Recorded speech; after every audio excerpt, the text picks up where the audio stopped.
দুর্গাপুজোতে opening হলো গুসখাতে style বাজার, তাই আমিও না থাকতে পেরেছিলাম স্টাইল বাজারে শপিং করতে। আর শপিং মলে ঢোকার মাত্রই পুরো প্যানের কালেকশনগুলো ছিল সত্যি অনেক সুন্দর, এবং টি শার্টের কালেকশনগুলো অনেক সুন্দর। তাই দেখছিলাম সেটাই সুন্দর, পরে এত বড় বাস খাবো সেটা ভাবতেও পারিনি। চলো শুরু। আজকে আমি এলাম দুর্গাপুজোর শপিং করতে স্টাইল বাজারে, কারণ পুজো তো হাতে গোনার মাত্র কটা দিন। আর শুনেছি নাকি স্টাইল বাজারে নতুন নতুন কালেকশন রেখেছে পুজোর জন্য।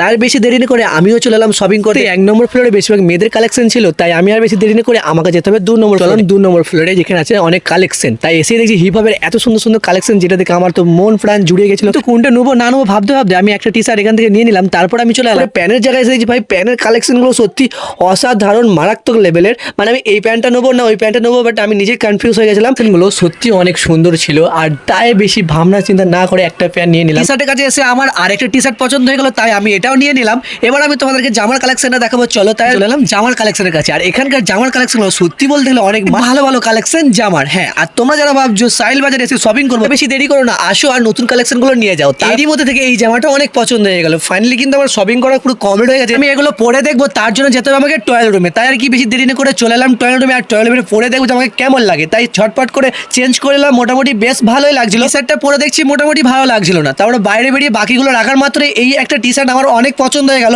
এই টি শার্টটা পরে দেখবো, তাই টয়লেট রুমে 5 মিনিট দাঁড়িয়েছিলাম। তারপরে টয়লেট রুমের ভেতর ঢোকার মাত্রই চলো টি শার্টটা পরে দেখলাম যে খুবই সুন্দর লাগছিল আমাকে। তাহলে আর কি, চলো নিয়ে নিলাম। করা কমপ্লিট হয়ে গেল ফাইনালি। আর আমি নিয়েছিলাম মাত্র 2টো জিনিস, তো বাকিগুলো আমার বাজেটের বাইরেই ছিল, তাই আমি আর নিতে পারলাম না। সামনে বছর দুর্গাপুজোতে অবশ্যই নেবো। এবার আমি চলে এলাম 1 নম্বর ফ্লোরে। এখানে এসে আমি এটা বিল বানাবো, তাই আমি এখন দাঁড়িয়ে আছি। জাস্ট 30 মিনিট হলো, জাস্ট ক্যাশ কাউন্টারে ভিড় দেখো। দাঁড়িয়ে থাকার পর আমার শপিং করা পুরো কমপ্লিট হয়ে গেছিল। আর হ্যাঁ, কত টাকা বিল হয়েছে লিস্টে দেখে তোমরা আসলে বুঝতে পেরে গেছো। আমার মতন দুর্গাপুজো স্টাইল বাজার থেকে তোমরা কারা শপিং করেছো অবশ্যই একবার কমেন্টে জানাও। আর এরকম মিনি ব্লগ দেখার জন্য চ্যানেলটা সাবস্ক্রাইব করো। Tata, bye bye.